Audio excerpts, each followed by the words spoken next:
The first sign that something was off came in the form of silence.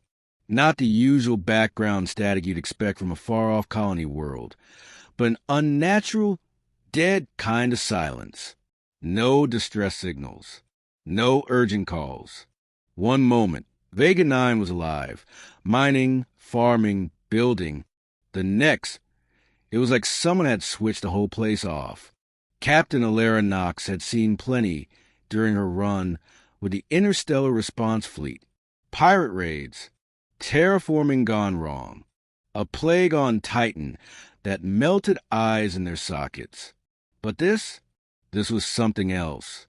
So when High Command pinged her to check on Vega 9, she didn't blink. The weird missions were her specialty. They labeled it recon, but that was just protocol.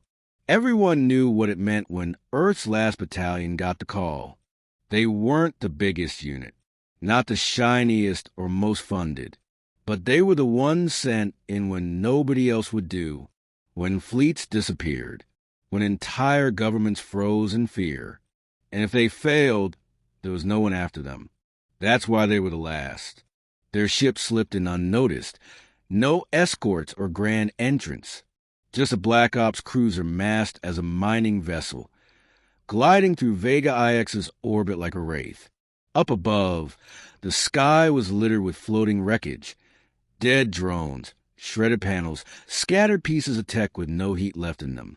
But strangely, no bodies. No evidence of battle, just an aftermath without a cause. Touchdown made things worse. The colony still looked functional. Machines ran. Fields were tended. But there wasn't a soul in sight. Knox and her team swept every street with scanners wide and weapons hotter than the sun. No signs of violence. No blood. Just meals left half-eaten. Doors left swinging open and clothes on the ground, like folks vanished mid-step. It didn't feel like a fight. It felt like the place had been erased. Lieutenant Rios, their Zenobio expert, found the first real clue, marks scratched into metal walls, thin and deep, like someone had carved them with a monomolecular blade. Strange patterns, circles that twisted into spirals, shapes that tugged at your brain, not part of any language database. Almost hypnotic, but not in a good way.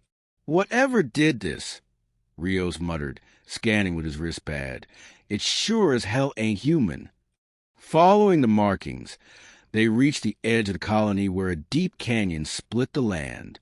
Half buried in the rock below was something alien, a black structure, smooth as glass, full of angles that hurt to look at, geometry that defied logic. Just standing near it made Knox feel like gravity was shifting sideways. Launch the probe, she ordered. The drone zipped inside, floodlights cutting into the dark. The team huddled around the feed until the screen cut out in static. Right before that, something appeared. Tall, vaguely human, and watching. That thing stared right into the lens, Rio said, voice low. It knew we were looking. Knox didn't answer. Her hands gripped the rifle tighter. Something deep in her bones, something primal, was telling her to run. They moved in formation tight. The walls pulsed faintly, glowing like buried veins. Then came a sound, not heard through ears, but felt in their bones. A low vibration, like static whispering secrets. The hallucinations started quick. Voices from the past. Memories that weren't supposed to be here. Rios heard his sister's final breath. Holland saw his dead father's face. Knox saw herself as a child on a ruined Earth Street, crying under falling ash. Don't listen, Knox snapped. It's fake. Keep going. They reached a chamber deeper in. Circular, covered in spirals. And in the middle, floating above the ground, was a sphere. Jet black, reflective, beating like a heart. This thing's not tech, Rios whispered. It's alive. Or it thinks. Then it hit them. Not words, but raw thought. Images burned into their skulls. Cities in flames. Armadas shredded like paper. Whole planets turned to glass. And behind it all, a presence. Something vast, emotionless, ancient, not a god, not a species. Something in between. A predator that hunted intelligence. And it had just found a new scent. The team staggered. Some screamed. One dropped to his knees, sobbing.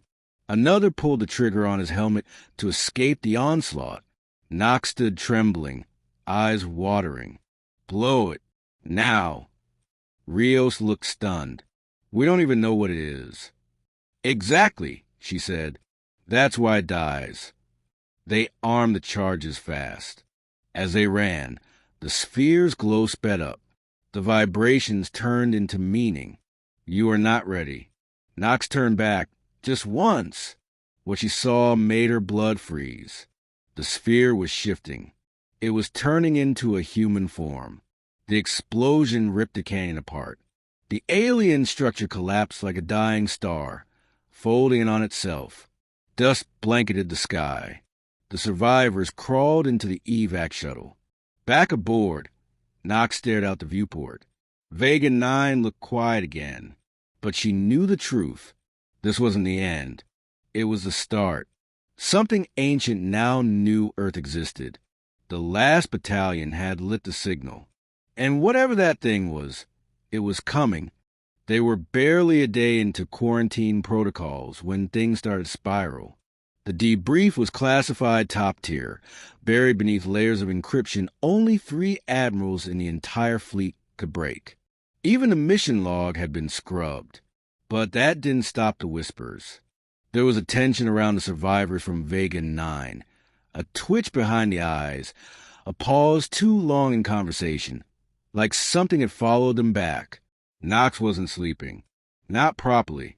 Every time she closed her eyes, she saw it, that sphere, those spirals, the shape it tried to take, the feeling of something ancient brushing against her mind, cold and infinite.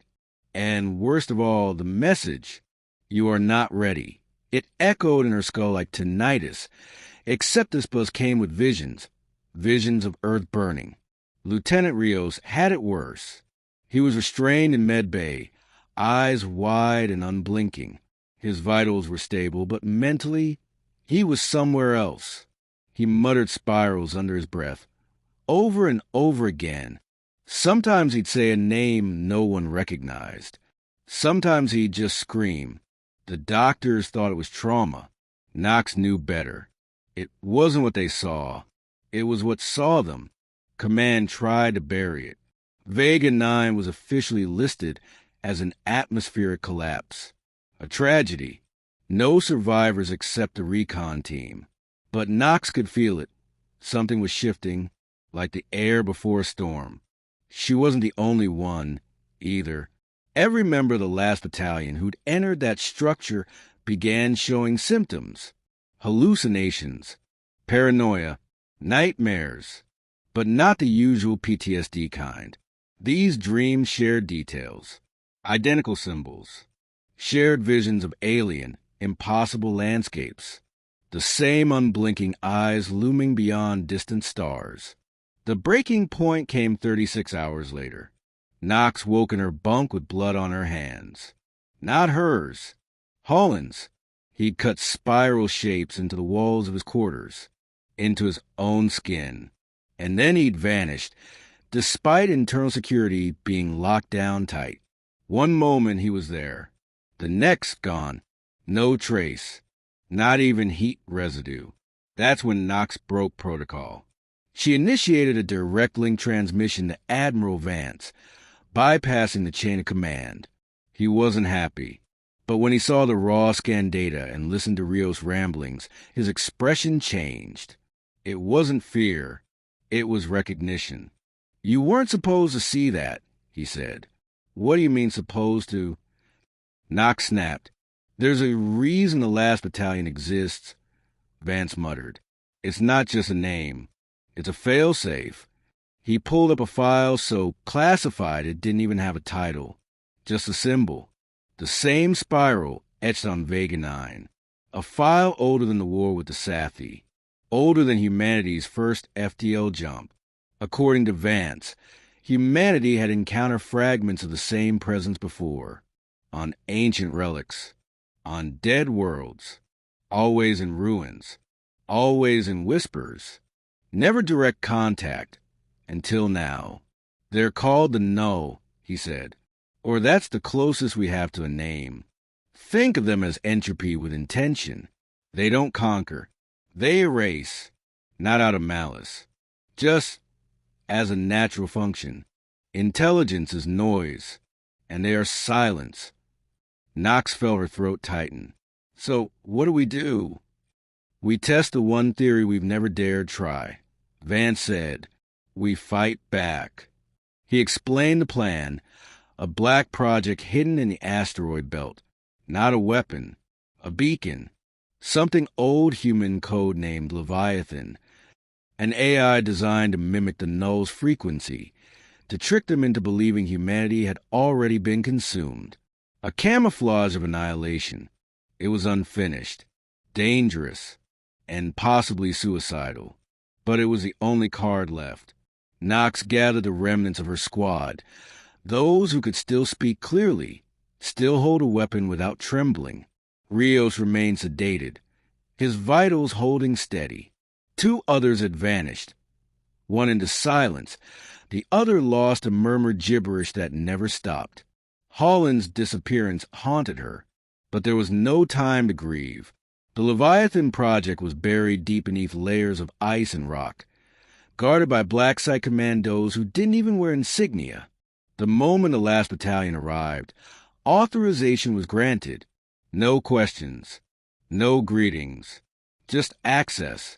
The beacon resembled a heart, not in a poetic way, but in the wet, pulsing, muscle-like structure of something that shouldn't be alive. It throbbed audibly, a rhythm that made the skin crawl. A massive, pulsing construct suspended in a gravity field. Metallic, but somehow organic. Designed to radiate a signal so alien it would convince the null their work here was done. To them, it would be like tasting dust. Emptiness. A dead world. But to activate it, someone had to interface with it. Rios volunteered. He was calm now. Too calm.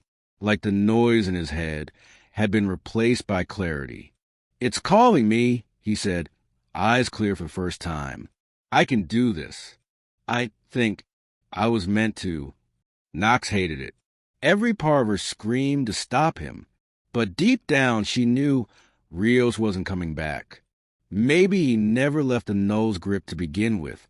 They suited him up, fed the encryption keys, ran final diagnostics.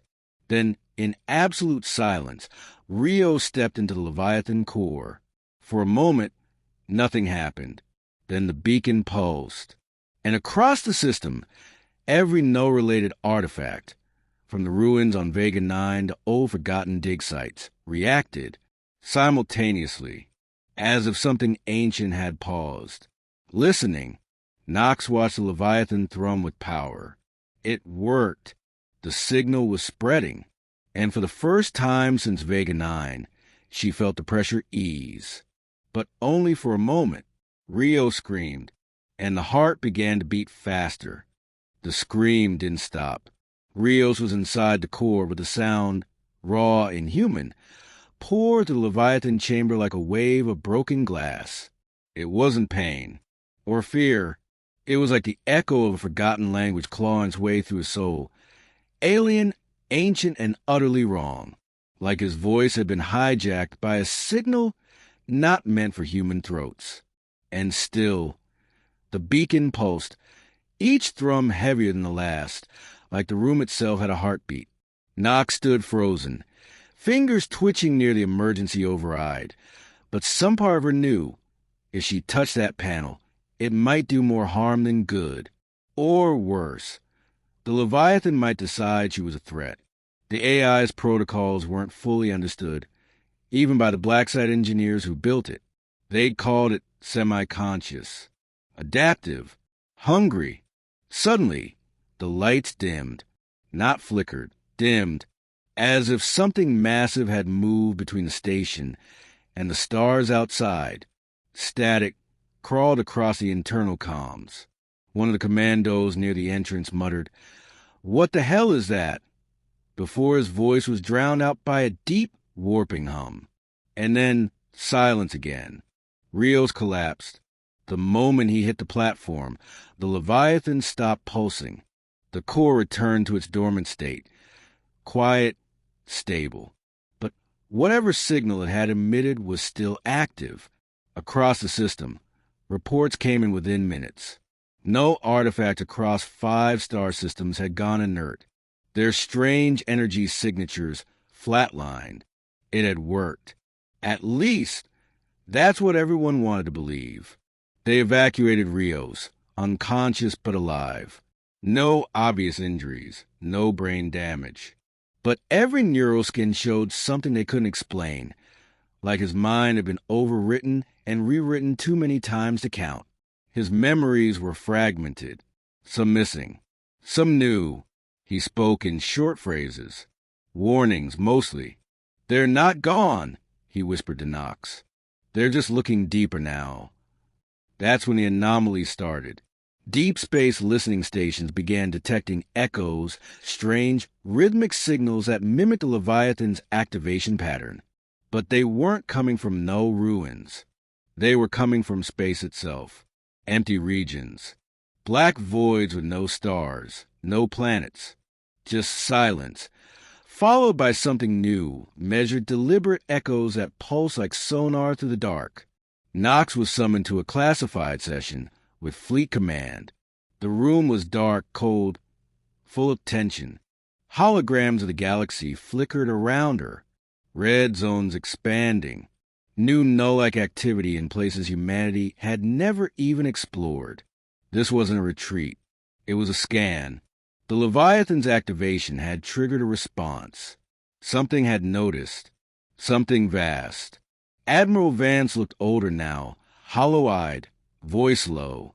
We thought the beacon would fool them into thinking we were gone. Instead, it marked us as different. Knox clenched her jaw, so we told him where to look. He nodded slowly. Yes, and now they're curious. Project Leviathan was no longer a secret. It was declared top priority defense initiative. A new facility was commissioned on the edge of Sol System, beyond Pluto's orbit, hidden inside a carved-out dwarf planet. They called it Bastion Black. It was built in silence, staffed by AI and hand-picked commandos who didn't ask questions. Knox and her surviving team were given clearance to lead Bastion Black's field division. Their job? Track every null signal. Trace every anomaly. Engage only if absolutely necessary. But soon, that last rule became impossible to follow. The first encounter happened near EO Station. A mining outpost on the edge of a dark nebula. Went dark. When the recon team arrived, they found the station still intact, but all personnel were missing. Every screen showed the same spiral symbol. And at the center of the command deck was a new object, another black sphere. This one wasn't dormant. It was growing. Bastion Black ordered it contained. Knox's team surrounded the site, set up containment fields, and tried to extract data. But before they could make progress, the object reacted. Not violently. Not yet. It simply watched. Every sensor pointed at it showed reflections of the observers. But slightly wrong. Extra limbs. Hollow eyes. Expressions that didn't belong. Knox stared into the feed and felt her stomach turn. It was like looking into a version of herself that had never turned away from the null. A self that had embraced the silence. And the worst part, it smiled. The object didn't attack. It didn't need to. One by one, the personnel on the station began to lose time. Minutes. Hours. Some stopped speaking. Others wrote symbols across every available surface. When they were pulled from duty, their minds were blank. Not erased, replaced. It became clear. Contact wasn't the danger. Observation was. Just seeing the object shifted reality in small, irreversible ways. The Leviathan had worked, but at a price. They weren't being consumed. They were being studied. And the deeper the Null looked, the more they began to understand. Nox stood in the war room of Bastion Black, eyes locked on a galaxy-wide constellation of glowing red wounds spreading like rot across a star map. It was spreading. "We poked the abyss," she said quietly, "and now the abyss is poking back." Her second-in-command, Sergeant Vale, turned from the screen. "What do we do?" Knox's eyes burned with the pressure of decisions yet to be made, lives that might hang on her next command.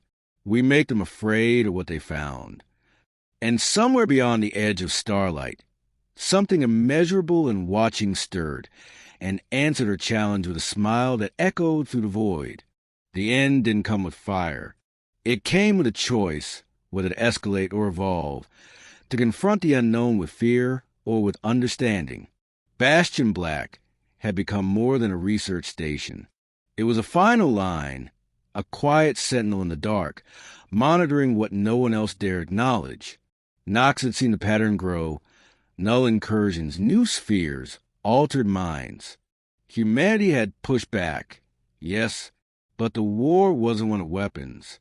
It was one of perception, of awareness, and the Null weren't just studying anymore. They were responding. It started with a message. One of the Leviathan satellites picked it up. Coded in pulses of deep space radiation, wrapped in layers of logic that only Rios could interpret. His mind had changed since the activation, but he was still human. Barely. What he decoded chilled everyone in the room. "You are adaptable." That was it. A judgment. Not a threat. Not praise. Just a statement. One that meant the Null had decided something. And what followed proved it. Another structure appeared, this time not on the edge of known space, but just past Saturn. Not hidden. Not buried. Built. A construct of no origin, fully formed, dark and smooth like obsidian, pulsing with the same ominous energy signature as the first sphere. Nox and her team went in, armed with everything they had: drones, counter-frequency dampeners, logic shields. But what they found wasn't a weapon. It was a doorway. Inside was nothing and everything. Simulations of Earth. Cities that had never existed. Human history rewritten with endings that had never happened. A mirror not just of humanity's mind, but its potential futures. And waiting at the center of that place was another sphere, smaller, motionless, yet radiating a presence that made the air feel thinner, heavier. Rio stepped forward. "No fear now, just understanding." "It's not invasion," he said. "It's a test." Nox approached the sphere. Her breath fogged as the temperature dropped. She raised her weapon, then lowered it. What if Rios was right? What if this wasn't about war at all? She reached out, touched it, and the universe blinked. Suddenly, she was everywhere, floating through time, across ruined worlds and blooming galaxies. She saw the Nulls touch across history, worlds they had ended, cultures they had unmade, and others they had observed and let be. Civilizations that screamed into the dark and were silenced, others that learned to listen and were left alone. When she came back, the sphere was gone. So was the structure. Just dust remained. But something had changed. The incursion stopped.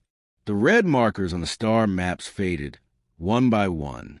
Listening posts reported silence, not as absence, but as peace. For the first time in a long time, the stars were quiet, not because they were watching, because they had chosen to turn away. Rios recovered fully, mind intact. He said he no longer heard them, that the connection was severed not out of fear but out of acceptance. The Null had seen enough, and they'd left. Nox retired 6 months later, not because she was tired, but because she'd done her part. The last battalion was still active, but now they trained not just to fight, but to think, to adapt, to understand before reacting. The files on the Null were sealed, not erased, preserved, for those who might need them again. Humanity had earned a reprieve, not a victory, because in the end, the war wasn't against monsters. It was a question. Would we become something worth letting live? The stars still hold their secrets. But sometimes silence isn't the absence of danger. It's the reward of restraint. And the last battalion stood ready, not for battle, but for whatever came next, because the moral was clear now. To be feared is easy, but to be understood and accepted for what we choose to become. That's what keeps the dark at bay